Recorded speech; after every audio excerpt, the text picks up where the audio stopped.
जाएंगे, farming practices भी include हो जाएंगी ऐसे। हाँ, ऐसे 1 लाख के आसपास, मतलब डेवलपमेंट कॉस्ट आप मान लो 1 to 1.5 लाख ऐसे। हाँ, इतना डेवलपमेंट कॉस्ट है ना। तो ओवरऑल इसमें घर को छोड़कर बाकी सब इंक्लूड हो जाएगा, फिर मशीनरीज, काऊ है ना, एवरीथिंग ऐसे।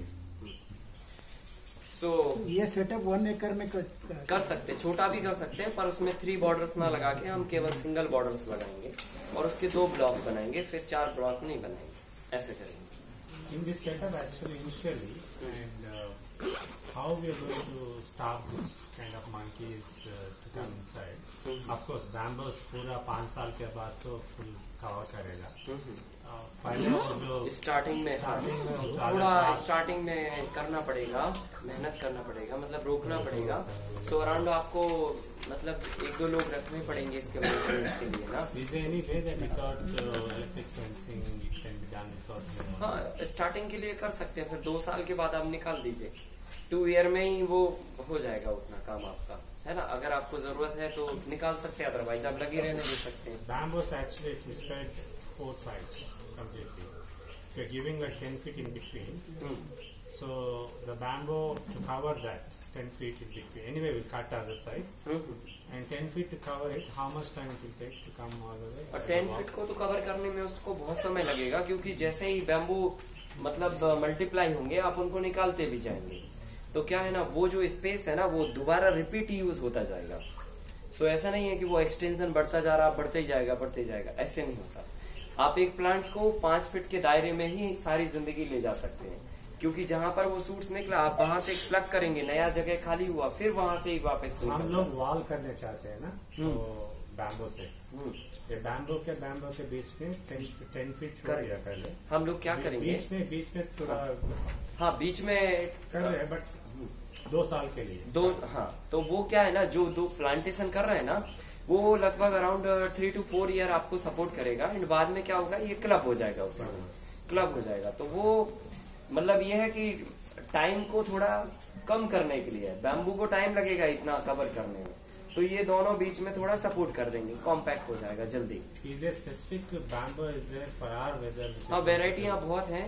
सो 3 वेराइटियाँ बहुत अच्छा है। एक तो टुल्डा वेराइटी है, टुल्डा है ना, एक भीमा बालकुआ वेराइटी बढ़िया है, और एक लठिया बैम्बू, भीमा बालकुआ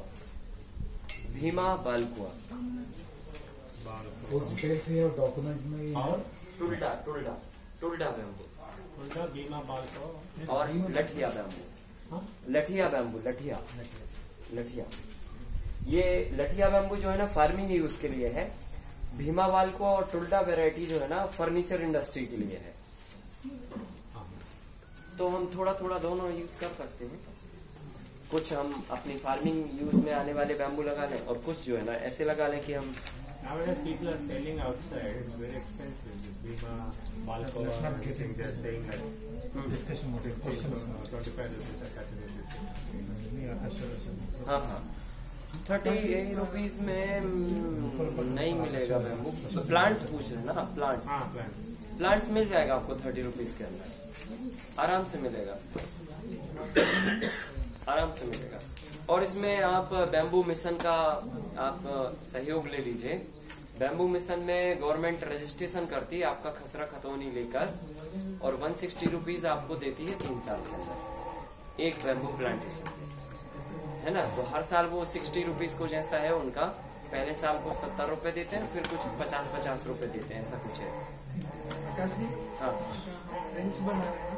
हाँ, ट्रेंच बना रहे हैं, उसमें ट्रेंच पानी में नीचे और साइड में कितना दूर जाता है पानी? 2 फीट रखना है उसको। पानी ट्रेंच का यूज क्या है? ट्रेंच का यूज है, जो भी आपके फार्म के अंदर पानी है ना, ये पूरे फार्म के अंदर जो भी एक्सेस वाटर है उसको ड्रेनेज करके ट्रेंच में लेके आना, है ना। तो जहां पर थोड़ा भी बहुत कीचड़ होता है बारिश में, तो वो बारिश का पानी यूं ड्रेनेज हो जाता है। तो फार्म लैंड में हम बारिश के समय अच्छा क्रॉप उगा सकते हैं। दूसरा यूज ये है कि फार्म से जो पानी निकल के बाहर आए वो पहले ट्रेंच में जाएगा, और ट्रेंच में पहले रुकेगा तो अर्थ में जाएगा, तो रिचार्ज होगा, वाटर टेबल बढ़ेगा, और फिर उसके साथ में जो सॉइल निकल के आया फार्म के अंदर से वो ट्रेंच में ही जाके रुक जाएगा। तो ट्रेंच से बाहर सॉइल नहीं जाएगा, पानी जाएगा एक्सेस होने पे, क्योंकि सॉइल वेटेड होती है, वो नीचे ही बैठ जाएगी, पानी ओवरफ्लो होके बाहर जाएगा। तो वाटर को रोकने के लिए और सॉइल को रोकने के लिए हम ट्रेंचेस बनाते हैं। बीच में जो प्लस सिंबल है, 4 ब्लॉक्स के बीच में प्लस सिंबल, उसका क्या डायमेंशन बताया? 10 फीट बाय 4 फीट बताया क्या? नहीं, 10 बाई 10 फीट है वो। 10 फीट डेप्थ करना हाँ, पड़ेगा। 10 फीट डिप्थ और 10 फीट विड्थ उसका। और वो फार्म के कॉर्नर पे होगा, जिधर पे फार्म का पूरा पानी बाहर होता है। फाइनल लिंक बीच में प्लस मार्क, बीच में प्लस सिंबल जो है, सर्कल अच्छा, हाँ, वो तो 10 फीट होगा ना चारों तरफ, है ना। मतलब उसका 10 फीट डिस्टेंस है ना, तो पूरा 10 फीट का ऐसा घेरा होगा वो सेंटर में, ऐसे 10 फीट होगा। The measurement is like 4 feet. The plus mark. हाँ, 4 feet by depth. किसका The plus mark. The plus mark. बड़ा बड़ा स्टोन्स डालने के लिए ऋषि चौराहा जो है ना, उसका पूछ रहे हो।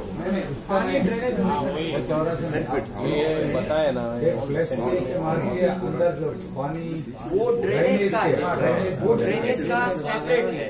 वो ये लेआउट से कोई लेना, वो अंडरग्राउंड लेआउट है बेसिकली, अंडरग्राउंड लेआउट है वो जब बहुत ज्यादा आपके फार्म में कीचड़ होता है, मड बनता है, पानी एक्सेस होता है, वाटर बहुत लॉक होता है, उस केस में वो लेआउट बनाना, वो समर सीजन में बनाना है। तो समर सीजन में क्या करिए, पूरा खड्डा खोदिए यूं पूरा सीधा, और इधर से यूं सीधा खोदिए, प्लस बना दीजिए, Plus 4 by 10.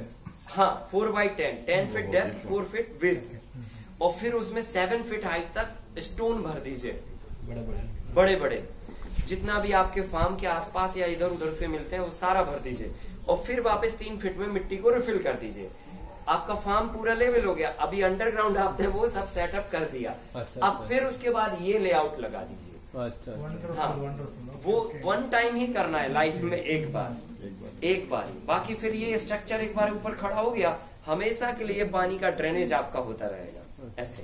बायोडिग्रेडेबल मटेरियल उसमें भी डाल सकते हैं? उसमें डाल सकते हैं, कोई दिक्कत नहीं, कोई नहीं, पर पहले बड़ा स्टोन डालिए ताकि जो है ना मिट्टी में प्रॉपर क्रैक्स बने रहे। So the आकाश ये चौरस्ता है ना, हाँ। वो चौरस्ता भी ये स्टोन के ऊपर आ जाएगा, हाँ, स्टोन के ऊपर आएगा, सब कुछ स्टोन के ऊपर ही रहेगा। ऊपर रहेगा, हाँ, और सब रास्ता सब कुछ वो तो अंडरग्राउंड हो गया, वो अंडरग्राउंड हो गया और पूरा मिट्टी लेवल हो गया। अभी पता ही नहीं है किसी को नीचे क्या है। अभी बारिश गिरेगा तो बाजू के फार्म को कीचड़ होगा हमारा पूरा। We didn't understand in the beginning. Okay, good.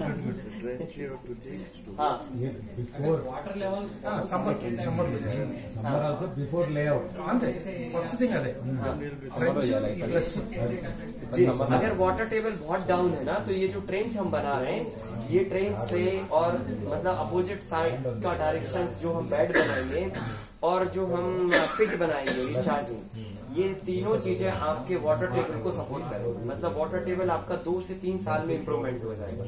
हम आपको अपना प्रैक्टिकल एग्जांपल देते हैं। अभी हम जिस फार्म पे हैं, मतलब जहाँ पर ट्रेनिंग एक्टिविटीज करते हैं, ज्यादा वक्त बिताते हैं अपना, वहाँ पे वो फार्म 16 एकड़ का है। और जब हम फार्म पे उधर आए हुए थे, मतलब जब शुरू किया था काम हमने वहाँ पे, तो 1/2 इंच का पानी ओनली 5 मिनट्स बोरवेल देता था। 1/2 इंच वाटर ओनली 5 मिनट्स, फिर 1 आवर का गैप देके फिर 5 मिनट्स देगा वो। सो 1/2 इंच पानी मतलब इतना पतला पानी ओनली 5 मिनट्स देता था। और अभी हमारा ये सिचुएशन है, हम लगभग अराउंड 5 एकड़ में मतलब पूरा फार्मिंग करते हैं समर में, विंटर की बात नहीं कर रहा हूं, समर में, गर्मी में। और करीब 7,500 ट्री मेंटेन करते हैं। प्लांटेशन है हमारे फार्म के अंदर, सारा बायोडाइवर्सिटी है 16 एकड़ के अंदर। और रनिंग में हमारे कैंप्स होते हैं, तो 60, 70 to 100 पीपल्स जो है ना अराउंड, उनको भी पानी चाहिए होता है, रेसिडेंशियल। और 4-5 फैमिली ऑलरेडी वहां पर परमानेंट होती हैं, उनको पानी चाहिए होता है, गायों को पानी चाहिए होता है। और ये इतना सब मेंटेन कर पा रहे हैं। और जब आए थे, जब 1/2 इंची पानी मिलता था, उसमें मतलब एक परिवार को ही बड़े मुश्किल से पीने को पानी होता था, बस इतना पानी था। तो आप सोच लीजिए, आप रिचार्जिंग में कितनी तगड़ी ताकत है। तो आप रिचार्ज करिए। टाइम में हो या ये करीब हमको हो गया 8 ईयर के आसपास हो गया। पर लास्ट 3 ईयर to 4 ईयर से इतना एस्टेब्लिशमेंट है, ऐसे नहीं है कि अभी करंट में इतना हुआ। 2 ईयर में आपको रिजल्ट आ जाता है। हाँ, पहले साल नहीं आएगा, दूसरे साल से दिखने लग जाएगा और फिर वो बढ़ता जाएगा। सो इम्प्रूवमेंट आपका होता जाता है। टीडीएस उसका कुछ हाई टीडीएस वाटर। हाँ, टीडीएस करेक्ट। अभी फॉर एग्जाम्पल अगर वाटर का पीएच वैल्यू ज्यादा हुआ, वाटर पीएच वैल्यू मान के चलो 6.5 से ये 7.5 से ये ज्यादा 8 चला गया, सो 8 नंबर की पीएच वैल्यू में ये पानी हुआ आपका क्षारीय। तो इसमें क्या करना है आपको, 1000 litre water, sorry 3000 and above है 3000। हाँ नहीं अभी टीडीएस की नहीं, अभी पीएच की बात कर रहे हैं, फिर टीडीएस कर रहा है। ओके। तो इसमें 8 नंबर के पीएच में 10,000 लीटर वाटर में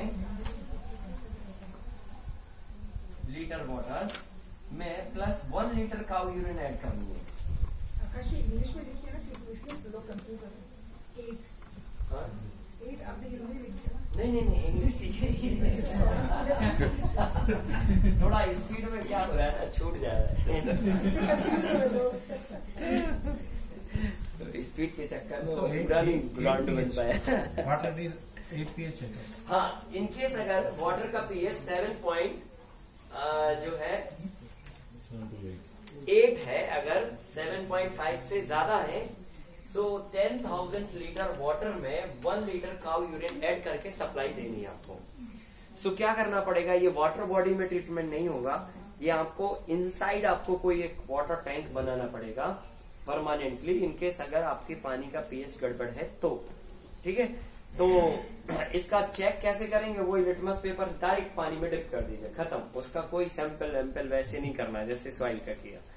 तो ये पानी में डिप करिए और तुरंत आपको पता चलेगा, इंस्टेंट। ठीक है, तो ये करके आपको सप्लाई करनी है। इनकेस अगर ये 8 से 8.5 हो गया फॉर एग्जाम्पल, तो ये फिर 10,000 लीटर वाटर में 2 लीटर ऐड हो जाएगा, बराबर ना। ठीक है, अब मान के चलो ये 6.5 से कम हुआ, 6 नंबर हुआ, तो फिर क्या करना है, 10,000 लीटर वाटर में 1 kg लाइम ऐड करना है। 1 kg लाइम आप 10,000 लीटर वाटर में डिसॉल्व कर दीजिए, फिर आप पानी सप्लाई में ले जाइए। ठीक है, अगर ये 6.5 हुआ, ये 2 kg हो जाएगा, है ना। 5.5 हुआ तो 2 kg हो जाएगा, अगर 5 हुआ तो 3 kg। वाटर का रेंज आइडियली कितना है ना, पीएच वैल्यू ना 6.5 to 7.5 ही होना चाहिए, ये एवरेज है। अब आते हैं हम लोग टीडीएस पे। टीडीएस अगर मान के चलो बहुत हार्डनेस है पानी की, है ना, तो उस पानी को सॉफ्ट बनाने के लिए आपको क्या करना पड़ेगा, जो हमारी तावा होता है, तावे की जो तावा मेटल है ना, धातु है, तावा से जो है ना आपको पानी को फोर्सफुली गुजारना पड़ेगा। तो आप समझ लीजिए, जैसे ये एक मेटल है तावे का, ठीक है, ये मेटल है, तो रोटी बनती है तावे वाली। हाँ, नहीं तामा मतलब कॉपर।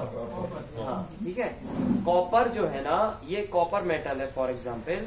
सो ये मेटल पे हमने क्या किया, ये मेटल को रखा और 10 फीट अराउंड ऊपर से हम पानी इस पे गिरा रहे हैं, तांबे की प्लेट पे।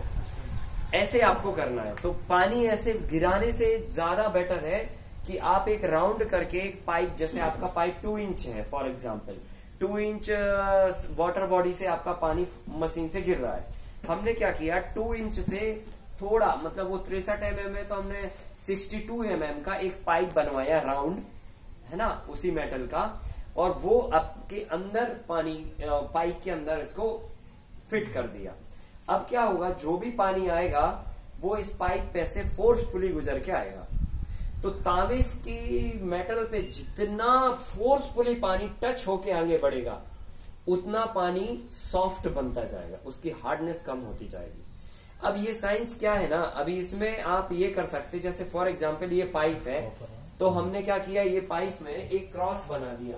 फॉर एग्जाम्पल ये पाइप है, ये राउंड पाइप है, ये राउंड पाइप में हमने मेटल को ऐसा प्लस करके छोटा छोटा पतला पतला ये लगा दिया ऐसे, और ये 3-4 जगह लगा दिया, डिपेंड ऑन की टीडीएस कितना ज्यादा है। ठीक है, अगर 3000 है तो कम से कम 10 प्लेट्स लगाना पड़ेंगी पाइप में। पाइप को काट के बीच में से, हाँ बीच बीच में से, है ना। मतलब जो है ना, ये प्लेट से पानी गुजरना चाहिए। पर्पस ये है कि इस मेटल से पानी फोर्सफुली टच होना चाहिए। अगर फोर्सफुली टच होगा तो उसकी जो हार्डनेस है वो कम होती जाएगी। इनकेस ऐसा भी हो सकता है कि हमने एक बार गुजारा, फिर हम राउंड करके उसी प्लेट से वापस फिर गुजार दें, तो ऐसे कुछ करना पड़ेगा। मतलब पाइप इटसेल्फ, पाइप ही तांबे का पाइप बना के प्लास्टिक के पाइप में आप अंदर डाल दो, पाइप ही हाँ वो डायमीटर का बना लीजिए। हाँ वैसे 10 मीटर का पाइप ही लिए तांबे का, हाँ और उसमें फोर्स ज्यादा तो अपने आप ही हो जाएगा, अपने आप हो जाएगा। और नहीं तो आप छोटी छोटी पत्ती बना लो, और पत्तियों को जो है ना पाइप के अंदर कैसे फंसा सकते हो वो देखना पड़ेगा। वो फोर्स आएगा तो पत्ती गिर सकती है, करेक्ट, गिरती ही है, पर उसको क्या है ना, फिर उसको कसना पड़ता है प्रॉपर, है ना। उसके लिए नट बोल्ट से उसको कसिंग करनी पड़ती है ना। उसमें प्लेट एक पत्ती लगा के और ऊपर से पाइप में हम बासन लगा के और नट से उसको कस देते हैं। ऐसा करना पड़ेगा। आप जितनी ज्यादा मेटल से गुजारोगे पानी, उतना हार्डनेस उसका कम होता जाएगा। आप 5000 लीटर पानी को भी 500 पे ला सकते हो आराम से। 5000 TDS को 5000 TDS को रिड्यूस करके 500 TDS तक आराम से। इसका कोई प्रोपोर्शन है कि 100 फीट लगभग आप समझ लो 10 फीट का अगर पाइप रख लिए तो भी बहुत है। 10 feet pipe will take care of.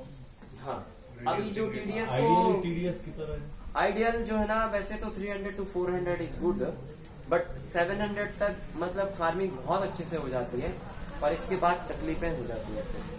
Sir इसका कोई मतलब जैसे कि अगर ये 3000 TDS वाला पानी क्या खेती के लिए उपयोगी होता है या नहीं होता है? हाँ, करना चाहिए, नहीं अगर ट्रीटमेंट कर लिया तो हो जाएगा। अगर ट्रीटमेंट नहीं कर रहे हैं फॉर एग्जाम्पल, तो क्या उसके साइड इफेक्ट हैं? साइड इफेक्ट ये है कि प्लांट्स को पानी नहीं मिलेगा, है ना।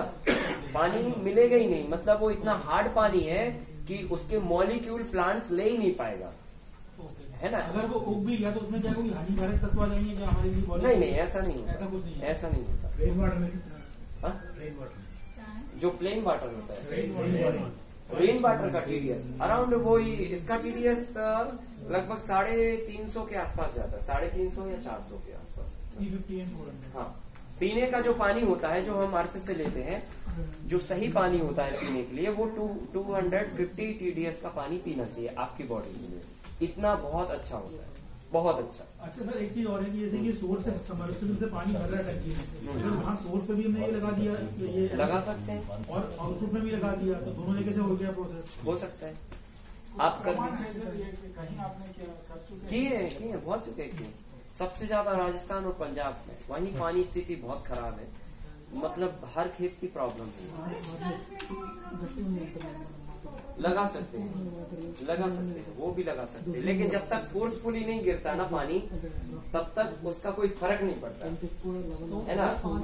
उसका TDS उसके बाद वो मेंटेन रहेगा या फिर over the period of time? नहीं, फिर वो एक बार 500 पे आ गया ना तो वो 500 ही रहेगा। हाँ, ऐसे नहीं है वो वापस वैसे हो जाएगा। उसकी हार्डनेस एक बार क्या होता है ना, उसके मॉलिक्यूल टूट गए ना, पानी सॉफ्ट हो गया। तो यहाँ पे हमने बात करा से जो इसमें एक्सपर्टीज है, उन्होंने बोला break down the molecule size, but again it will get restored back to the original size. Sir वो क्या पानी ना, हम पानी जमीन से निकाल रहे हैं जिसका TDS ऑलरेडी खराब है, ठीक है, तो और स्टोर करते हैं टैंक में, ठीक है। तो टैंक से जब इनपुट आउटपुट करते हैं तो ये लगा देंगे तो TDS कम हो जाएगा, लेकिन रोज रोज हम उसको चढ़ाते हैं पानी, रोज करते हैं तो जमीन का पानी खराब है एक्चुअली। हाँ, तो वो तो आपको फिर डेली ही करना पड़ेगा, वो डेली करना पड़ेगा। हाँ, वो ऐसे नहीं है कि आपने मतलब एक बार, क्योंकि वो तो कंटिन्यूअसली रिसोर्सेज से आ रहा है, और वो खराब TDS के अंदर हम कुछ ट्रीटमेंट ना करें, वो अर्थ के अंदर नहीं होगा, अर्थ के अंदर इम्पॉसिबिलिटी है ना, क्योंकि वहां पर स्टेब्लिश नहीं है वो वाटर बॉडी ना। अगर स्टॉक होता कि भाई हाँ 1 लाख लीटर पानी स्टॉक है, उसका रीजन क्या है कि उसके जो हमारा वाटर बॉडी उसके बगल में एक बहुत गंदा तालाब है जिसमें केमिकल मैन्युफैक्चरिंग का पानी होके आता है, तो मतलब फार्मा इंडस्ट्री का, तो पूरा काला काला तालाब है वो। हम कुछ भी कर ले, स्मेल भी बहुत आती है, पानी भी वैसा है, ये है वो ये पता है ना, बहुत सारी जगह का प्रॉब्लम है, पर आप ये ट्रीटमेंट करिए। और नंबर 2, अगर पानी को क्लीन करना हो ना, तो इसके लिए थोड़ा अलग मतलब प्लान है, और ये 2-3 जगह हम लोगों ने किया है, एक मुंबई में किया है एक जगह पर। सो बहुत गंदा, मतलब टॉयलेट के पानी को कैसे हम पीने योग्य पानी बना सकते हैं वो एग्जाम्पल।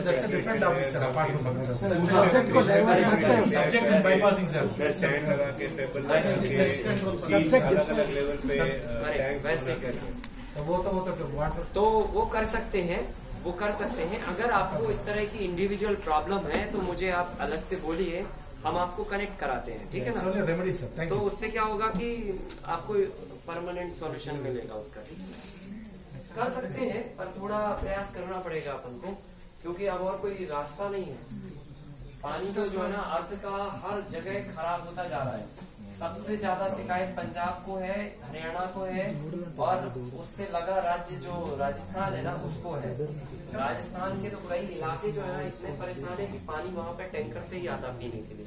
बहुत हम अलग रास्ते पे निकल गए, हमको समझ नहीं आ रहा है अभी, है ना। और अभी ये अर्थ पे देखिए आप 20 साल बाद क्या होने वाला है। पेस्ट कंट्रोल, हाँ उसी पे बात कर रहे हैं। तो अब हम बात करने वाले हैं कीड़ों को कैसे कंट्रोल किया जाए। तो बेसिकली देखिए, पेस्ट को कंट्रोल करने के लिए हम आपको मेडिसिन नहीं बता रहे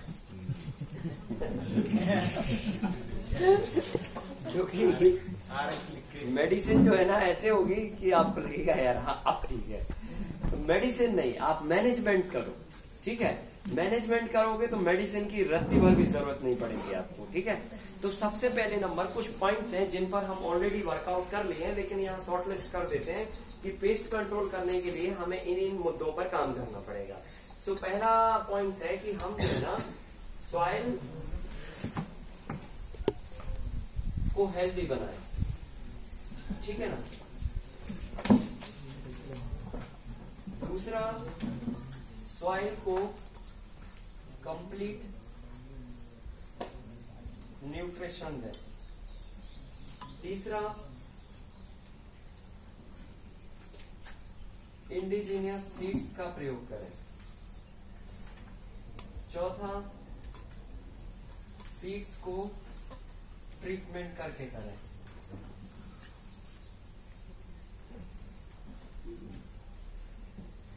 फिफ्थ नंबर,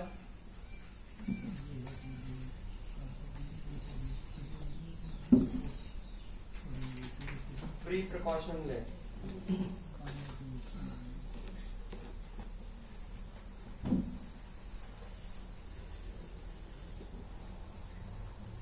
लास्ट में मेडिसिन लें, ठीक है। इतना पॉइंट को हमें करना है। अब हमने सॉइल हेल्थ आपको समझा दिया, वो एक बार हो गया ना तो 60% काम ये वाला पॉइंट कर देगा आपका। दूसरा, कंप्लीट न्यूट्रिशनल डाइट दीजिए आप, जो अभी हम आपको बताने वाले हैं। इससे आपकी पूरी मतलब प्रॉब्लम लगभग खत्म हो जाएगी। फिर उसके बाद आप किस इंडिजीनियस सीड्स अगर आपने यूज कर लिए, क्योंकि इनमें ही रेजिस्टेंस पावर है। एक आप मजबूत आदमी को देखिए और एक कमजोर आदमी को देखिए। मजबूत आदमी को देखेंगे वो बिना मास्क के घूमता रहा, उसको कुछ नहीं गड़बड़ हुआ।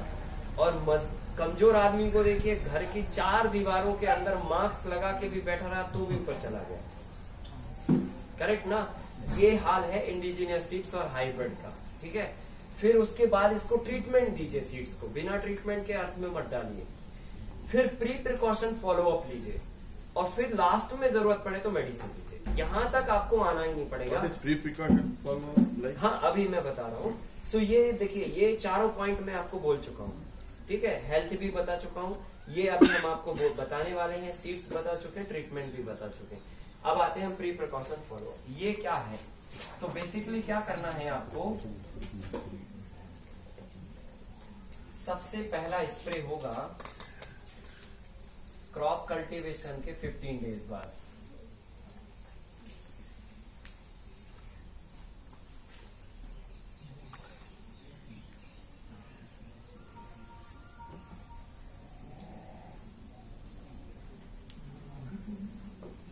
ये प्री प्रिकॉशन फॉलो होते हैं। मतलब इसमें हमें ये नहीं चेक करना है कि बीमारी आ रही है या नहीं आ रही है। आप काऊ यूरिन का स्टॉक बना के रखिए। काऊ यूरिन बहुत सुपर मेडिसिन है, और ये 2 लीटर 13 लीटर वाटर के साथ में सिंपली आपको स्प्रे मारना है। और कब मारना है? जब आपकी क्रॉप खेत में लगी एंड आफ्टर 15 डेज के बाद में फर्स्ट स्प्रे होगा एंड सेकेंड स्प्रे होगा फिर आफ्टर 15 डेज, मतलब इसके 45 दिन बाद। सो 30 डेज आप यहाँ पे लिख सकते हैं। 30 days 100 ml neem oil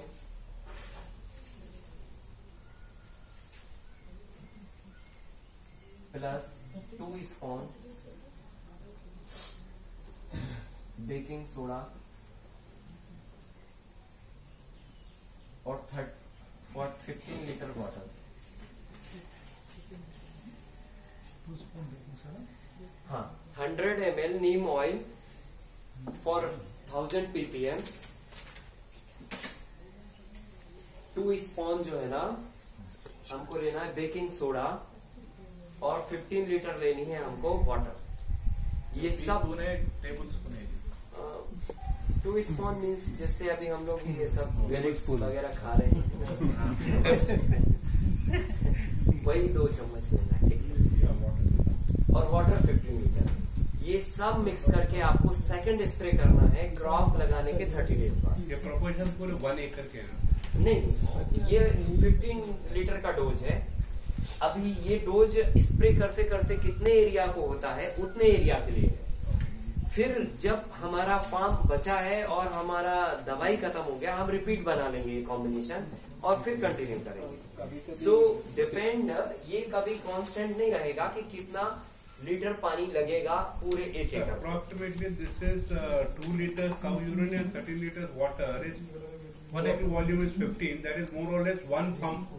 correct, हाँ 1 पंप। तो डिपेंडिंग आपका जितना एरिया है एरिया है वो लगभग देखिए एवरेज बात करें तो स्टार्टिंग में आपको लगेंगे 2 पंप। क्रॉप बड़ा होगा फिर 3 लग जाएगा, क्रॉप और बड़ा होगा 4 लगेगा, फिर बहुत बड़ा होगा तो 5 to 6 पंप लगेगा 1 एकड़ को, है ना। तो हम ये एक पंप का कॉम्बिनेशन दे रहे हैं 15 लीटर वाटर का। अभी जितना खत्म हो गया फिर आगे कंटिन्यू कर लो, ठीक है। नेक्स्ट अभी तीसरा स्प्रे होगा, ये होगा 45 डेज का और ये होगा 60 डेज ओल्ड बटर मिल्क।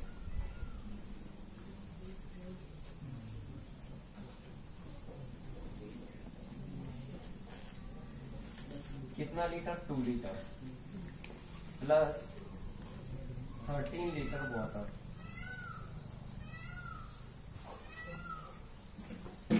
ठीक है। अब 60 डेज बाद होगा, ये हमारा पहला स्प्रे है, ये सेकंड है, ये थर्ड है, ये फोर्थ है। 60 डेज में होगा हमारा फोर्थ स्प्रे। 5th नंबर का स्प्रे होगा 75 डेज में। 6th स्प्रे होगा हमारा 90 डेज में। 1 2 3 मिला, ठीक है। तो जो चौथा स्प्रे हमारा 4th नंबर का है वो 60 डेज में होगा और ये पहले और दूसरे को मिला के होगा, मतलब फर्स्ट एंड सेकंड को मिक्स करके ये 4th नंबर का स्प्रे होगा। तो फर्स्ट नंबर में क्या है? 2 लीटर काउ यूरिन और 100 ml neem oil plus 2 spoon baking soda. ये दोनों चीजें मिला के ये 60 दिन वाला स्प्रे है, 60 डेज वाला। अब 75 डेज वाला स्प्रे है, सेकंड और थर्ड को मिला के, मतलब ये बटर मिल्क और नीम ऑयल मिला के ये होगा। फिर 90 डेज में ये सब मिक्स हो जाएगा, तीनों एक साथ मिक्सचर करके दिया जाएगा। ये 3 स्प्रे मतलब 3 कॉम्बिनेशन के स्प्रे प्री प्रिकॉशन के अंतर्गत आएंगे और उसके बाद 7th स्प्रे होगा तो भी यही होगा, 8 नंबर भी यही होगा। जब तक के पूरा क्रॉप रहता तब तक आप 15 डेज में ही लगाते जाओगे। ऐसा अमावस्या ऐसा बोलते ना, वो टाइम का है, वो कैलेंडर अलग है। हाँ क्या सर, अगर बिटवीन 15 एंड 30 डेज ये तो हम प्रिकॉशनरी मार रहे हैं, इन बीच में अगर कोई पेस्ट है जिसके लिए हम स्पेसिफिक हाँ, वो अभी ये करते हुए भी हम ये रूटीन फॉलो करना चाहिए क्या? नहीं, अगर इंसेक्ट आया तो फिर ये नहीं करना, फिर ये बंद कर देना, क्योंकि अब ये वाली कंडीशन आ गई ना, क्योंकि यहाँ तो हम अब निकल गए बाहर, है ना। अब तो सीधे मेडिसिन पे आ गए, पहले तो कंडीशन ही नहीं बनना चाहिए, यहाँ पे भी आपको आने की जरूरत नहीं है। इनकेस यहाँ अपन चल रहे हैं कि ठीक है अपन चलते हैं, चलते चलते चलते इंसेक्ट आ गए, ये बंद हो जाएगा, फिर इधर आ जाएंगे, फिर जो इंसेक्ट होगा उसकी दवा डलेगी ऐसे, ठीक है, क्लियर है। तो कुल मिला के जो है हमको स्टेप बाय स्टेप चलना है। ये इंसेक्ट के मैनेजमेंट का पहला भाग हुआ, ये फर्स्ट पार्ट हुआ। अब सेकंड पार्ट बोलता है कि मेडिसिन क्या और किसके लिए और कितनी, ठीक है।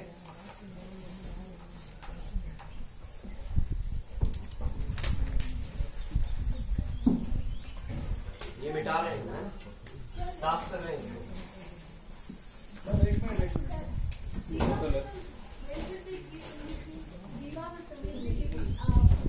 नहीं नहीं, वो अभी इधर पे कोई रोल नहीं करेगा, वो अलग चीज है। वो आप ऐसे मतलब उसके रूप में दे रहे हैं, मिट्टी के डाइट के रूप में दे रहे हैं, बराबर।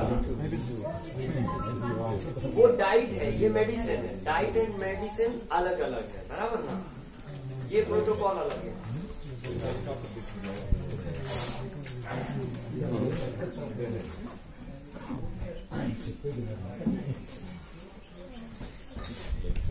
अब आते हैं हम सीधे 6 नंबर के पॉइंट पे, मेडिसिन।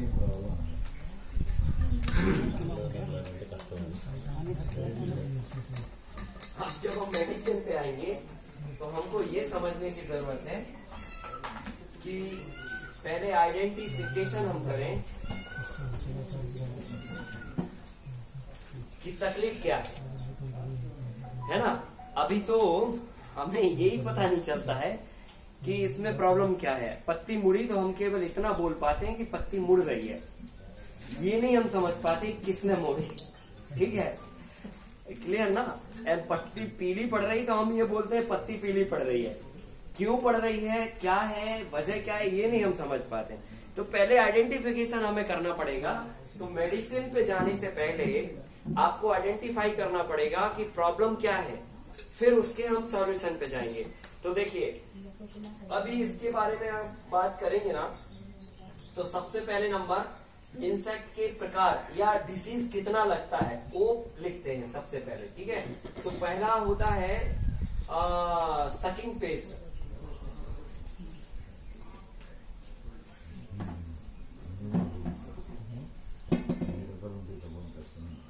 ये कहलाते हैं रस चूसक कीड़े। एक होता है स्टेम बोरर,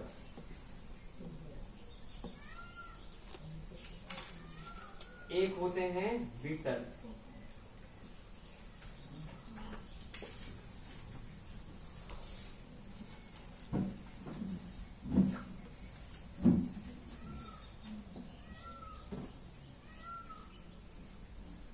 बैक्टीरिया। हाँ बैक्टीरियल डिसीज।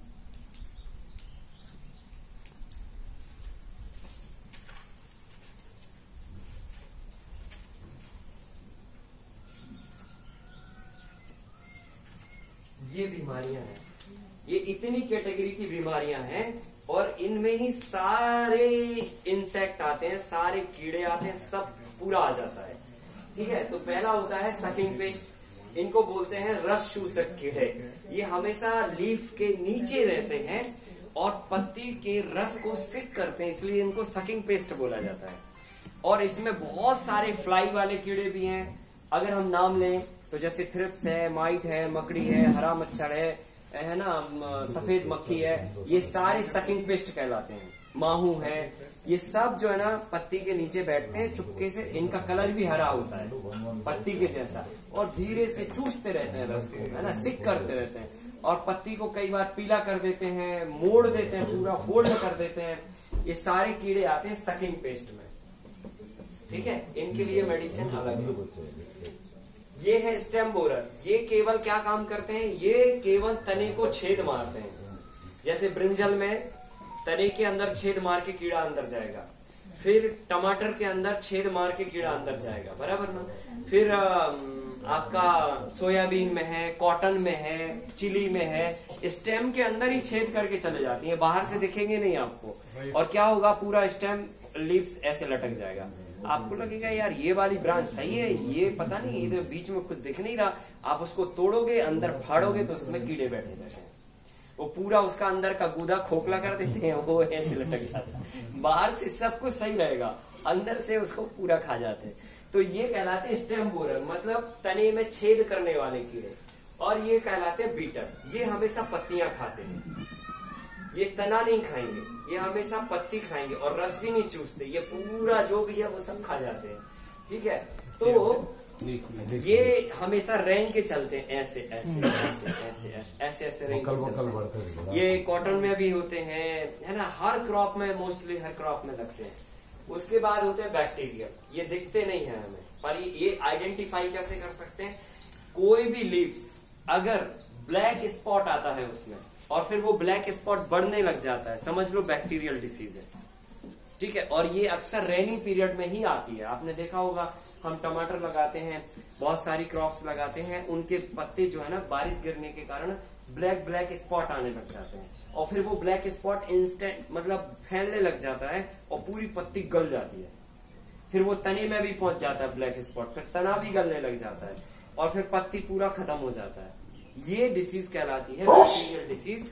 और ये आपने देखा होगा बॉटल गार्ड में, जैक फ्रूट में, है ना, पहले एक छोटा सा स्पॉट आएगा वो उसका फ्रूट्स के पास में और फिर धीरे से वो फ्रूट्स जो है ना पीला पड़ के टपक जाएगा। मैंगो में आपने देखा होगा, मैंगो का जैसे ही मैंगो जहां से स्टार्ट होता है उधर ही पे वो ब्लैक स्पॉट एक आएगा, थोड़ा बढ़ेगा, फिर वो मैंगो झड़ जाएगा, गिर जाएगा नीचे। ठीक है, जैक फ्रूट में देखा होगा, इतना सा जैक फ्रूट हुआ और वो डंठल पे ब्लैक स्पॉट आएगा और थोड़ा वो बढ़ेगा ब्लैक स्पॉट और वो गिरा देगा उसको। ये स्पॉट में बीमारी आती है और अंदर ही अंदर उसको पूरा खा जाती है, पूरा काला कर देती है और फिर उसका संबंध पेड़ से खत्म हो जाता है और फिर वो गिर जाता है। ये कहलाती है बैक्टीरियल डिसीज। इसका आइडेंटिफिकेशन है ब्लैक स्पॉट। क्लियर हुआ? इसका आइडेंटिफिकेशन है वायरस का हमेशा पत्ती छोटी हो जाना। वायरस जिधर पे भी लगेगा, जिस प्लांट में भी लगेगा, वो पत्ती को बिल्कुल यूं कर देगा, बिल्कुल सिकोड़ देगा, बिल्कुल, है ना। आपने बैगन को देखा होगा, जिसमें वायरस आता है बैगन में, बिल्कुल इतनी इतनी सी पत्ती हो जाती है उसकी, है ना। आपने पपाया में देखा होगा वायरस आता है तो बिल्कुल पत्तियां सिकुड़ जाती हैं, ऐसे हो जाती, मतलब लगता है एक क्रूप टाइप की, क्या हो गया इसको, है ना। एकदम नीचे इतना बड़ा बड़ा पत्ता और ऊपर एकदम सिकुड़ जाता है। वो जो सिकुड़न है वही वायरस है। मिर्ची में आता है, लीफ कर्ल वायरस बोलते हैं उसे।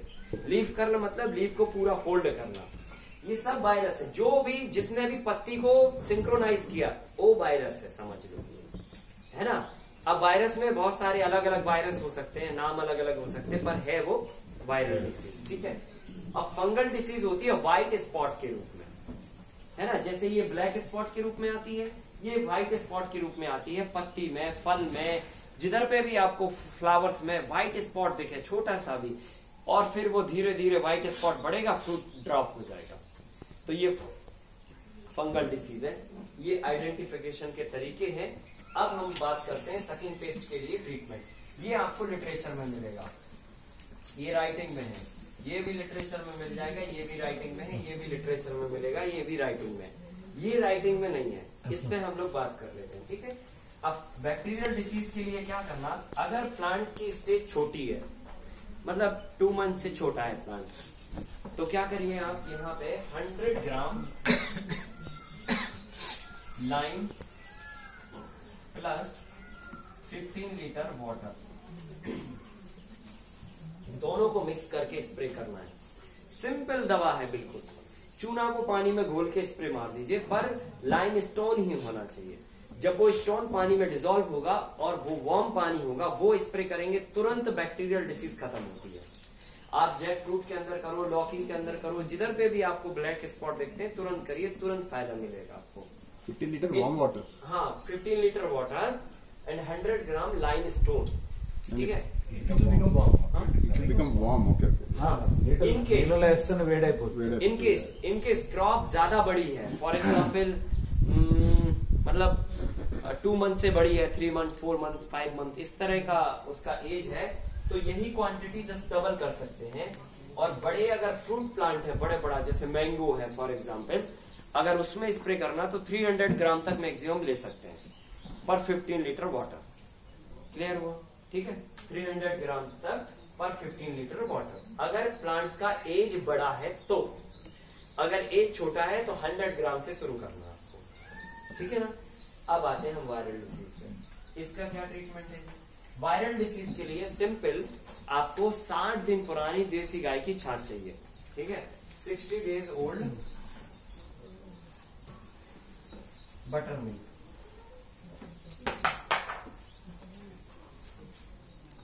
Butter milk 2 litre plus 15 litre water.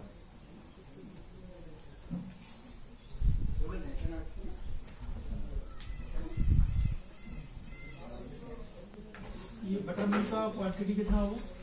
2 litre. 2 litre butter milk and 15 litre, sorry ये 15 नहीं होगा, ये 13 होगा, क्योंकि टैंक 15 का ही होता है ना, ये 13 लीटर का होगा, ठीक है ऐसे। तो ये जो है ये इसके लिए है, ठीक है। अब इसमें क्या करना है कि इसके 2 स्प्रे लगेंगे आपको। जैसे अगर ये भी डिसीज है, ये भी डिसीज है, कोई भी डिसीज हो, एक स्प्रे में पूरी नहीं जाएगी। तो आप डिसीज कितनी भयानक है उसके ऊपर स्प्रे की जो रिपीटेशन का टाइम है वो डिसाइड करें। अगर थोड़ा दिख रहा है तो 6 डेज में रिपीट कर सकते हैं, बहुत ज्यादा है तो 4 डेज में करिए, ठीक है। ये रिपीट आपको 2 बार करना है टोटल मिला के, 1 बार और 1 बार और, ठीक है। अब आते हैं हम फंगल डिसीज पर। तो फंगस डिसीज को कंट्रोल करने के लिए बैक्टीरियल प्लस दोनों स्प्रे में कितना डिफरेंस है ना? 4 डेज। हाँ, अगर ये किया और ये भी करना है तो 4 डेज का डिफरेंस होना चाहिए, ठीक है ना। अब देखिए, अगर हम फंगल पे जाएंगे तो वायरल के लिए और बैक्टीरियल के लिए जो मटेरियल यूज हो रहा है, इन दोनों को क्लब कर दीजिए तो फंगस कंट्रोल हो सकता है।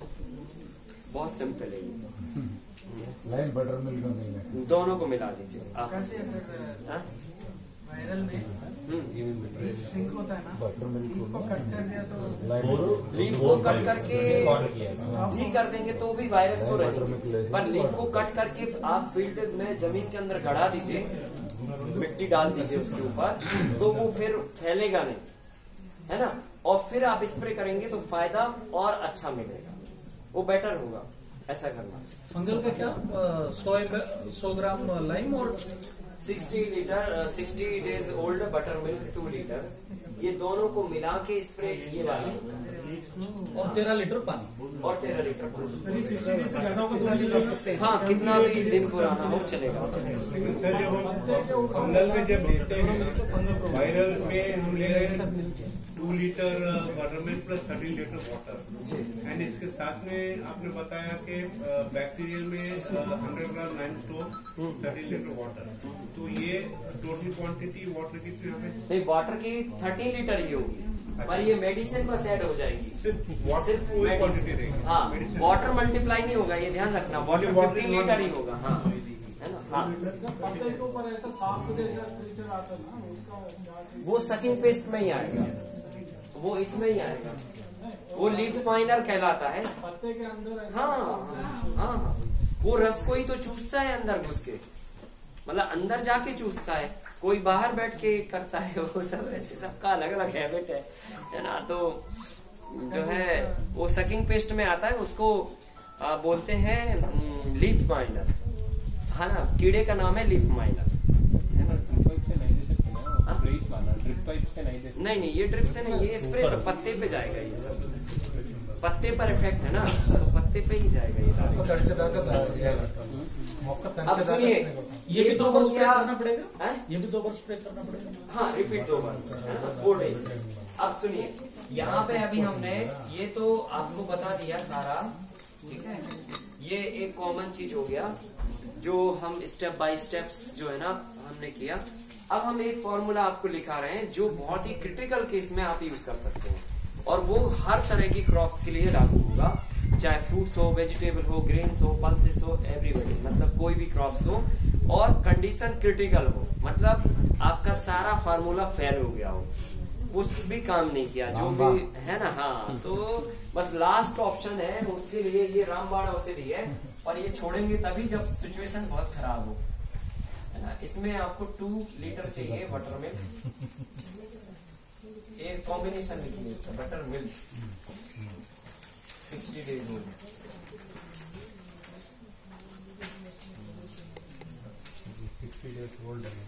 हाँ, फिर सेकंड इसी में मिक्स करना है, ये मिक्स करके 200 ग्राम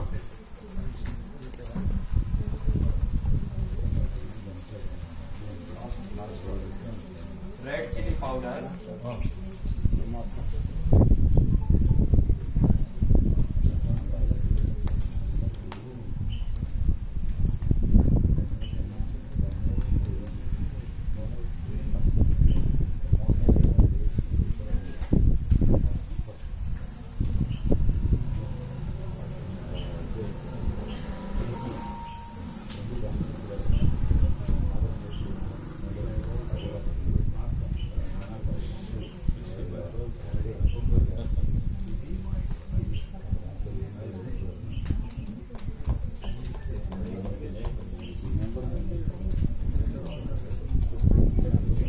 कॉम्बिनेशन है, ये सब मिलाना है आपको 30 लीटर वाटर, 15 लीटर वाटर हम बोल देते हैं। 2 लीटर बटर मिल्क चाहिए 60 डेज ओल्ड। फिर इसी में आप मिलाएंगे 200 ग्राम रेड चिली पाउडर, इसी में आप मिलाएंगे 50 ग्राम फिट करी, एलम बोलते हैं, ठीक है, फिट करी, फिट करी, पटिका पटिका ठीक है, पटिका पटिका 50 ग्राम आप मिलाएंगे गार्लिक पेस्ट, मतलब जो है ना, जो लहसुन होता है ना, उसको मिक्सी में ग्राइंड करने के बाद जो पेस्ट बनेगा ना, वो गार्लिक पेस्ट मिलाएंगे। 100 ml मिलाएंगे नीम का ऑयल, और 2 स्पून आप मिलाएंगे उसमें बेकिंग सोडा। ये सब को मिला के 15 लीटर कॉम्बिनेशन बनना चाहिए, मतलब 13 लीटर वाटर मिलेगा लगभग इसमें, और कम थोड़ा जो भी मिले, मतलब जितना बचे फिर वो पानी 15 लीटर कर देना। ऐसे करके ये कंप्लीट ये फॉर्मूला हर तरह के इंसेक्ट को कंट्रोल करने के लिए सक्षम है, चाहे वो स्टेम बोरर हो, चाहे बैक्टीरियल हो, चाहे फंगल हो, चाहे मतलब है ना आपकी ये स्टेम बोरर हो, या फिर सकिंग पेस्ट हो, या बीटल हो, सब फार्मूलों पर काम करेगा। और बहुत खतरनाक कंडीशन हो, क्रॉप डैमेज होने वाली हो, अब कोई रास्ता नहीं है, तभी आप ये स्प्रे मारिए, और इसको 4 दिन में वापस रिपीट कर सकते हैं। एक बार बस 2 ही बार यूज करें, एक बार में ही आपका काम हो जाएगा, और 2 बार में तो बहुत ज्यादा अच्छा हो जाएगा। परंतु आप ये 2 महीने से छोटी फसल में ना करें, नहीं तो काम ऐसा होगा कि दूसरे दिन खेत जाने की जरूरत नहीं पड़ेगी, फसल ही पूरा बैठ जाएगा। तो 2 महीने से छोटी क्रॉप में आप ये स्प्रे ना लगाएं, और जब भी स्प्रे करें सुबह या शाम के समय करें, और डोज बढ़ाने की कोशिश मत करें। जो लिखा है बस इतना ही क्वांटिटी आपको मिलाना है। तो ये क्वांटिटी जो है ना, हर तरह के पेस्ट को कंट्रोल करने के लिए सक्षम है, और समय पर आप ये करें तो निश्चित तौर पे पेस्ट का मैनेजमेंट हो जाएगा। पर स्टेप वही है कि पहले हेल्थ, फिर ये, फिर ये, फिर ये, फिर ये, फिर ये, लास्ट सबसे आखिरी वाला पॉइंट है ये। जब आप बिल्कुल मतलब है ना अलग सिचुएशन में वेंटिलेटर पे पहुंच गए, तब करना है। और क्या 2 months के bill It's actually you should do it not use less than 2 months. Some people do it directly.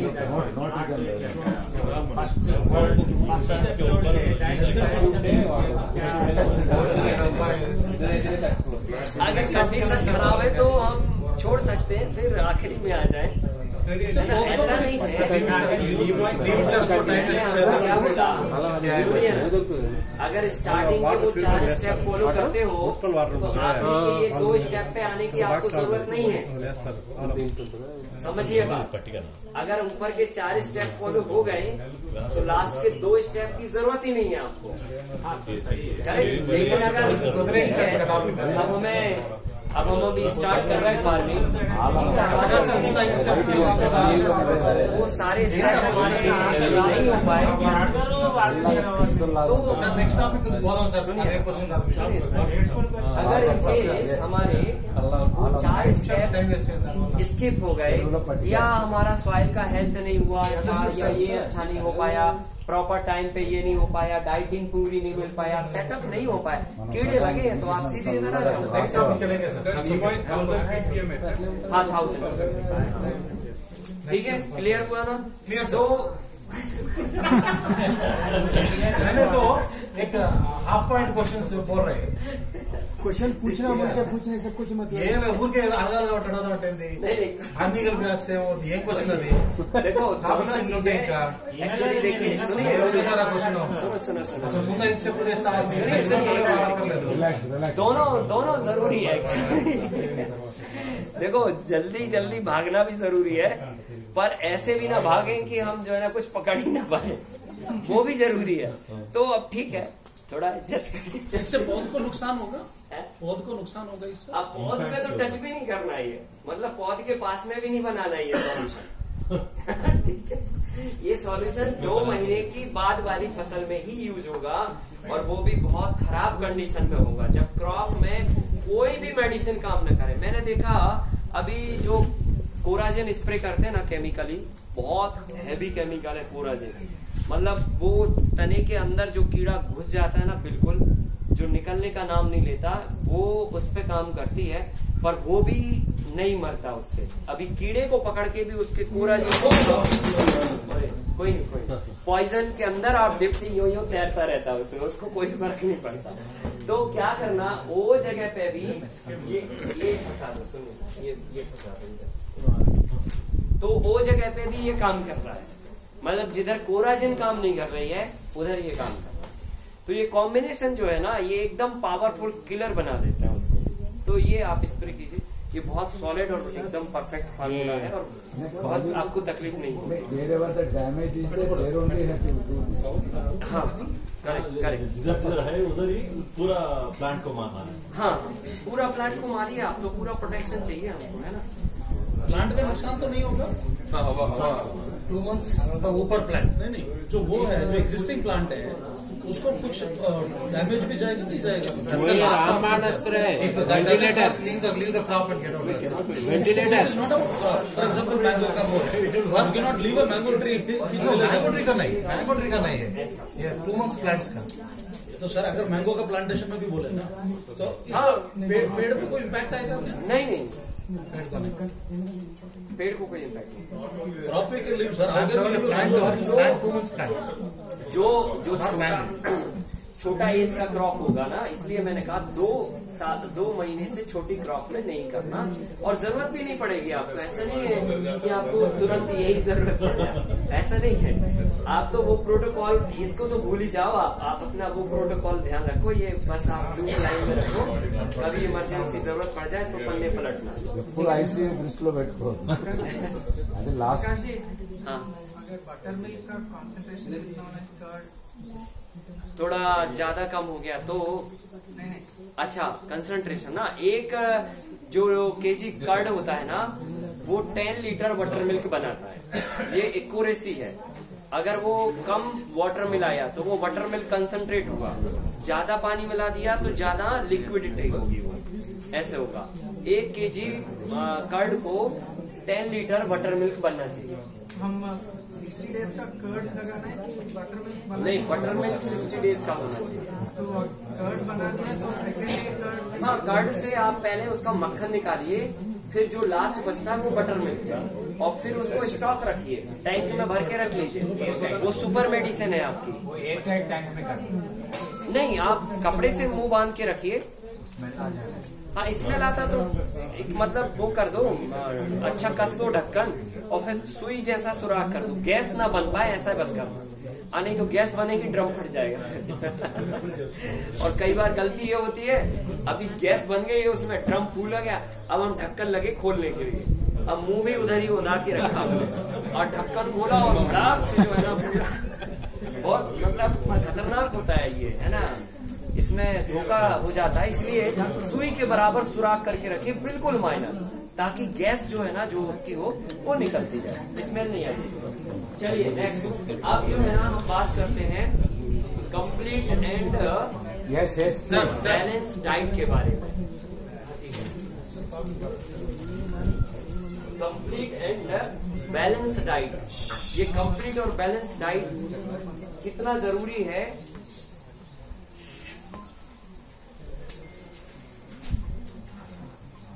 इसको साफ कर रहे हैं, है ना? ये होता जरूरी है जितना हम अपनी थाली में सारा कुछ लेते हैं अपनी बॉडी को सही फीड करने के लिए, करेक्ट। तो हाँ, तो इसमें जो है ना हमको फूड कैसा देना मिट्टी को, और वो भी रिप्लेसमेंट के थ्रू।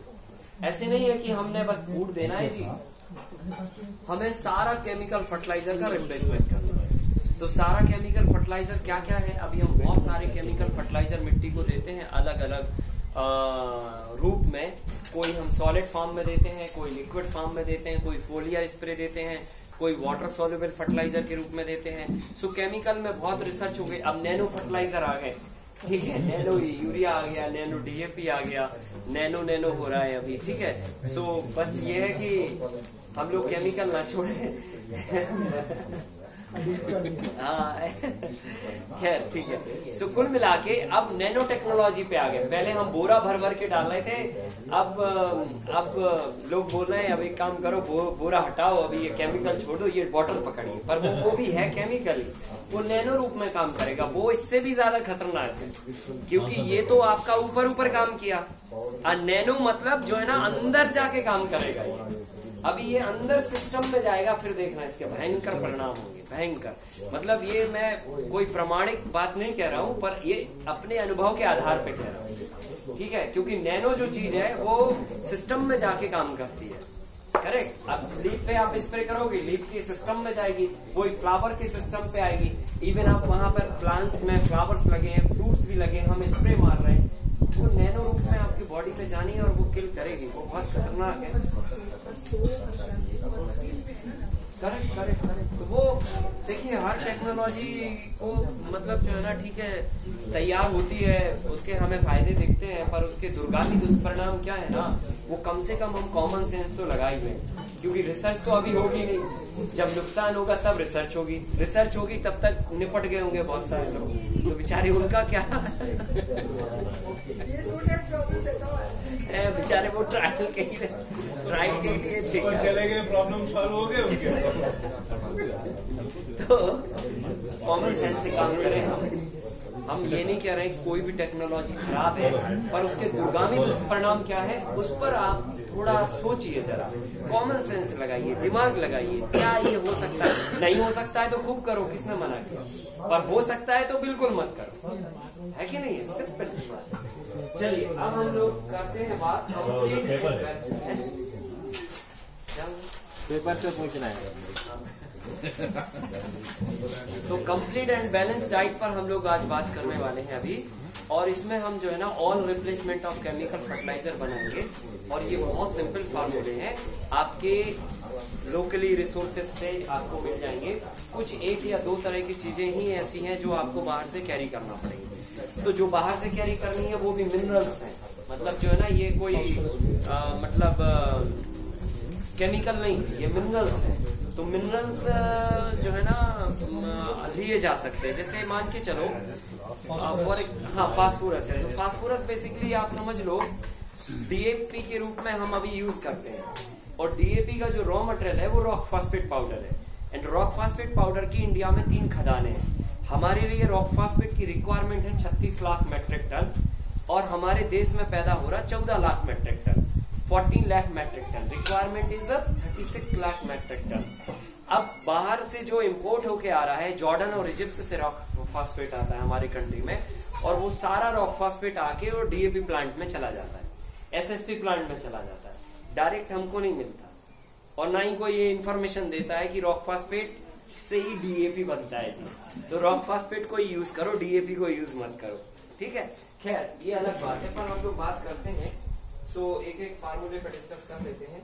अभी हम कर रहे हैं ऑल केमिकल और रिप्लेसमेंट ऑफ केमिकल। हाँ,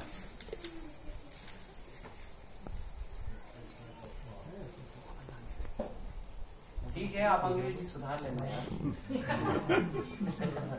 ठीक है, हमको ये नहीं आती अंग्रेजी, हमको फावड़ा चलाना है, ये आप सुधार लेना, ठीक है। तो अभी हमें क्या करना है, सभी केमिकल फर्टिलाइजर के रिप्लेसमेंट को सभी केमिकल फर्टिलाइजर को रिप्लेसमेंट करना है ऑर्गेनिक मैन्योर से। कल तो मैंने आपको और इन 4 डेज में आपको पूरा समझाने की कोशिश की है। देखो मैं अपना अनुभव बोल रहा हूँ, किसी की विद्या पर कोई सवाल नहीं है, सबकी विद्या जो है ना मतलब बहुत अच्छी है, क्योंकि जीवन का अपना अपना अनुभव होता है। ठीक है, हमने जो काम किया हमारा अनुभव है, हम आपको बता रहे हैं। फिर कोई और अच्छा काम करेगा इसी तकनीक पर या इसी चीजों पर, वो अपना अनुभव बताएगा। तो देखो कोई भी साइंस तब तक सही है जब तक उससे बेहतर कोई रिसर्च नहीं है। बात समझ में आ रही ना? जैसे मान के चलो कोई भी अच्छा साइंटिस्ट हो या कोई भी अच्छा विद्वान हो, ये बात वो स्वीकार करता है, करेक्ट ना? इस होल यूनिवर्सल में अभी जो हमारे पास है ये तब तक अच्छा है जब तक इससे कोई और अच्छा ना आ जाए, और जब इससे कोई अच्छा आ गया तो फिर ये अच्छा नहीं है, ये अच्छा है। क्लियर हो गया? तो यही मैं आपको बोलना चाहता हूं कि अभी जो हम आपको बता रहे हैं ये बहुत अपने गहराई से खेती में डूब के बोल रहे हैं। मतलब हमें क्या मतलब है कि हम ये बात आपको जबरदस्ती बताएं, हमें क्या फायदा होगा बताइए आप? तो हम केवल ये आपको बोलना चाहते हैं कि आप कॉमन सेंस लगाइए। केवल हम मिट्टी में बैक्टीरिया बढ़ा के प्रोडक्टिविटी नहीं ले पाएंगे। फिर आप कहोगे नहीं साहब, बहुत सारे फार्मर जो है ना नेचुरल फार्मिंग कर रहे हैं और वो केवल जीवामृत का घोल डालते हैं और रिजल्ट आते हैं। तो पिछले जो 60 सालों में आपने डीएपी यूरिया यूज किया है ना, उसका पता है कितना % सॉइल को मिलता है? नहीं पता है ना? केवल 20% इंस्टेंट सॉइल को मिलता है, और 80% किधर गया? उस सॉइल के अंदर बॉन्ड फॉर्म में अवेलेबल है अभी। आप अपने सॉइल का टेस्टिंग कराइए, आप किसी भी सॉइल का टेस्टिंग कराइए, फास्फोरस रिच लेवल पे आएगा, पोटासियम रिच लेवल पे आ रही है, कार्बन आ रहा है 0 लेवल। पोटास बहुत है मिट्टी के अंदर, पोटासियम बहुत है, क्योंकि डाला है ना हमने। 20% मिला प्लांट्स को, बाकी फिक्सेशन है, मिनरल सारा जमीन के अंदर पड़ा है। और फास्फोरस भी आपने खूब डाला, डीएपी भी खूब डाला, वो भी भरा पड़ा है। यूरिया डाला पर वो उड़ गया, नाइट्रोजन, क्योंकि नाइट्रोजन मूवेबल एलिमेंट है, वो उड़ जाती है। बाकी सारे मिनरल्स जमीन के अंदर पड़े हुए हैं। अब क्या हो रहा है, अब क्या करना है आपको? जो मिनरल्स पड़े हैं उनको काम देना है बैक्टीरिया को। अब बैक्टीरिया देखिए, मिनरल से 10 kg फॉर एग्जांपल आपकी सॉइल में, और बैक्टीरिया मतलब कार्बन, कार्बन मतलब बैक्टीरिया, तो कार्बन कितना है? 0 या 0.2%। मतलब 1 करोड़ बैक्टीरिया है और 10 किलो खाना रखा है। अब ये 2 करोड़ बैक्टीरिया, 1 करोड़ बैक्टीरिया केवल 1 ग्राम ही खा सकते हैं। तो अभी आपके पास कितना सारा भरा पड़ा है। अब क्या कर रहे हो आप? नेचुरल फार्मिंग के कॉन्सेप्ट में मिट्टी को क्या कर रहे हो? बैक्टीरिया से भरपूर बना रहे हो।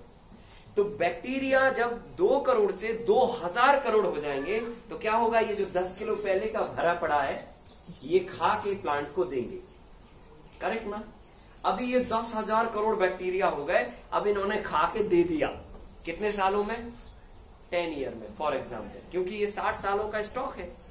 10 ईयर में हमने दे दिया। अब 10 ईयर के बाद में आपके पास बैक्टीरिया ही बैक्टीरिया है, अब वो न्यूट्रिएंट उनके पास बिल्कुल नहीं है। और फिर जाके फिर हम डिफिशियंसी में आ जाएंगे, फिर वापस एक ऐसी प्रॉब्लम में फंसेंगे, हम कहेंगे यार अब प्रोडक्टिविटी एकदम से डाउन हो गई, किधर गया, क्या हो गया? तो जितना मिट्टी में मिनरल्स हैं आप यूज कर लीजिए, यूज कर लीजिए, कर लीजिए, 10 साल बाद आपको फिर प्रॉब्लम है। ये कुछ बेसिक साइंस के आधार पर ये बात मैं बोल रहा हूँ। आपके पेट में बैक्टीरिया हैं, उनका काम क्या है? खाने को डाइजेस्ट करना। खाना दोगे तो डाइजेस्ट करेंगे, और नहीं दोगे तो क्या करेंगे? वो अंदर खा जाएगा, आंख खा जाएगा आपका। क्लियर है? क्योंकि बैक्टीरिया को काम चाहिए, मिट्टी के अंदर भी बैक्टीरिया को काम चाहिए। अब तत्व होंगे तो वो उठा उठा के सारे तत्व पौधे को देगा, है ना? क्योंकि मिट्टी का जो साइंस है ना, उसमें बैक्टीरिया होते हैं, न्यूट्रिएंट होते हैं, और सॉइल होती है। सॉइल मतलब कार्बन। तो कार्बन हुआ, कार्बन में बैक्टीरिया रहता है, फिर उसके बाद न्यूट्रिएंट हुआ, और फिर प्लांट्स की रूट हुआ। ये 3-4 चीजें मिलके ही सारा सृष्टि को चलाती हैं। क्योंकि यही जो है ना, गन्ना लगाओगे तो मिठास लेके आएंगी, यही जो है ना आंवला लगाओगे तो खट्टापन लेके आएंगी, यही गुलाब लगाओगे तो खुशबू लेके आएंगी। यही 3 चीजें खेल करती हैं मिट्टी के अंदर, और ये पूरा सिस्टम चलता है धरती के ऊपर। तो कुल मिला के आप इस विज्ञान को समझो, वो बहुत अच्छा है जो हम अभी कर रहे हैं, पर उसमें आप ये चीजें जोड़ना पड़ेंगे। आज नहीं जोड़ोगे कल जोड़ना पड़ेगा। है ना। और अगर कोई चीज अच्छी है तो बुराई क्या है उसमें, है ना। किसी की बुराई नहीं करना है और ना ही किसी की विद्या पर आक्षेप करना है। सबकी विद्या को लेकर हमें आगे बढ़ना है, ठीक है ना। सबकी विद्या को जोड़ के और आगे बढ़िए और एक ऐसा फार्मूला बनाइए जो भारत की कृषि को समृद्ध बनाए। मेरा ऐसा मानना। आप हमारे पास जो है वो हमसे ले लो, जो किसी और के पास है वो उससे ले लो, और किसी के पास है अपने पास है वो भी क्लब कर लो। सबको मिला के करो ना, क्या दिक्कत है, नहीं समझे। सबको मिला के करो, उस फार्मूले पे हमें काम करना। अब हम बात कर रहे हैं कि रिप्लेसमेंट कैसे करें। रिप्लेसमेंट के लिए पहले ये समझो भाई कि पौधे को चाहिए क्या क्या है, तब तो हम रिप्लेसमेंट दें, ठीक है कि नहीं। तो डिमांड क्या है, जब तो हम डिमांड पूरी करेंगे तो डिमांड तो पता चले। तो डिमांड क्या है, अगर हम ये पेड़ को समझे, इस पेड़ में नीम का पेड़ है, ये नीम के पेड़ में पत्तियां दिख रही हैं अभी बहुत ज्यादा, ठीक है। अब ये लीव्स के अलावा क्या बनाएगा, फ्रूट्स बनाएगा छोटा छोटा। अभी फ्रूट्स और लीफ को छोड़ दो तो क्या है फिर ये प्लांट के अंदर, छोटी छोटी टहनियां हैं, फिर छोटी छोटी डालियां हैं, फिर बड़ी बड़ी डालियां हैं, और बड़ी बड़ी शाखाएं हैं, फिर पूरा मोटा स्टेम है, और फिर रूट है, करेक्ट ना। तो लीफ और फ्रूट को हटाया तो बाकी ये सब है, ये सारा कैल्शियम और फॉस्फेट से बना है। इसका मतलब ये हुआ कि किसी भी प्लांट को सबसे ज्यादा मात्रा में कैल्शियम और फॉस्फेट चाहिए, ज्यादा मात्रा में भी चाहिए और सबसे पहले चाहिए, मतलब पहले चाहिए।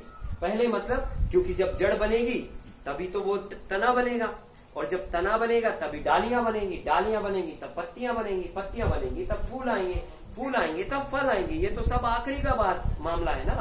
पहले तो जड़ बनाओ, फिर स्टेम बनाओ, फिर डालियां बनाओ। अब ये सबको फास्फोरस और कैल्शियम चाहिए। आपका जो बोन स्ट्रक्चर होता है ना, आपकी हड्डी में अगर मांस को निकाल दें, मतलब मसल्स को निकाल दें और ब्लड को निकाल दें, तो जो भी ढांचा है वो फॉस्फेट और कैल्शियम है। क्लियर। तो प्लांट्स की सबसे बड़ी रिक्वायरमेंट है फॉस्फेट और कैल्शियम, फॉस्फोरस एंड कैल्शियम। ये फॉस्फेट और कैल्शियम अभी हम डीएपी और एसएसपी के रूप में देखते हैं। क्लियर हो गया। अब आते हैं दूसरी। अब प्लांट्स का हड्डी बन गया, अब क्या बनेगा जी, अब चाहिए उसको लीफ, पत्ती बनानी। पत्ती के लिए जिम्मेदार होता है नाइट्रोजन एलिमेंट, ठीक है। तो अब बात करते हैं हम पौधे की दूसरी बड़ी रिक्वायरमेंट, नाइट्रोजन। तीसरी बड़ी रिक्वायरमेंट क्या है प्लांट्स की, लास्ट में अब बनना है फल। तो फल को बनाने के लिए उसकी मैच्योरिटी, साइज, शेप और सब कुछ के लिए लगता है पोटाशियम। इसके बाद लास्ट में चाहिए छोटा छोटा छोटा छोटा माइक्रोन्यूट्रिएंट, उसको बोलते हैं माइक्रोन्यूट्रिएंट। क्लियर हो गया। ये 4 रिक्वायरमेंट है प्लांट्स की, डिमांड है उसकी बॉडी का, ठीक है। 4 रिक्वायरमेंट को अभी हम अलग अलग केमिकल फर्टिलाइजर से पूरा करते हैं। फास्फोरस को डीएपी से करते हैं, नाइट्रोजन को यूरिया से करते हैं, पोटासियम को म्यूरेट ऑफ पोटाश से करते हैं, और माइक्रोन्यूट्रिएंट को हम एनपीके फर्टिलाइजर 12, 32, 16 दुनिया भर के कॉम्बिनेशन है वो तरीके से करते हैं, ठीक है। अब हमें इन सब के ऑर्गेनिक विकल्प चाहिए, मतलब नेचुरली विकल्प चाहिए, नेचुरली रिसोर्स चाहिए।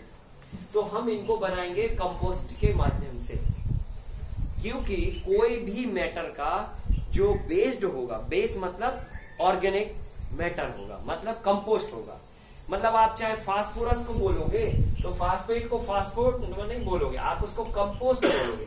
Phosphate rich compost, potash rich compost, nitrogen rich compost, micronutrient rich compost. तो सब में लास्ट में क्या आ रहा है, कंपोस्ट, क्योंकि ये सारे ऑर्गेनिक मैटर से बने हुए हैं, नेचुरल प्रोसेस से बने हुए हैं, नेचुरल रिसोर्सेज से बने, इसलिए सब में कंपोस्ट जुड़ा है।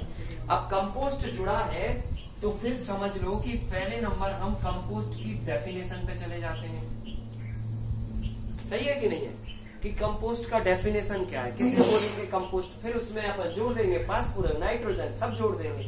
पहले कंपोस्ट का डेफिनेशन कंपोस्ट का ये है कि अभी लोग जैसा समझते हैं गाय के गोबर को कंपोस्ट मान लिया, जैसे हम लोगों ने कल डाला, बोले कंपोस्ट चाहिए, ठीक है। पर कंपोस्ट का आइडेंटिफिकेशन क्या है भाई, कुछ तो आइडेंटिफिकेशन होगा ना। ऐसे कैसे आपने देख के बोल दिया ये गोबर है ये कंपोस्ट है, है ना, कुछ तो भी आइडेंटिफाई होगा ना कि ये ऐसा दिखना है तो ये कंपोस्ट बोलना है, ऐसा दिखना है तो ये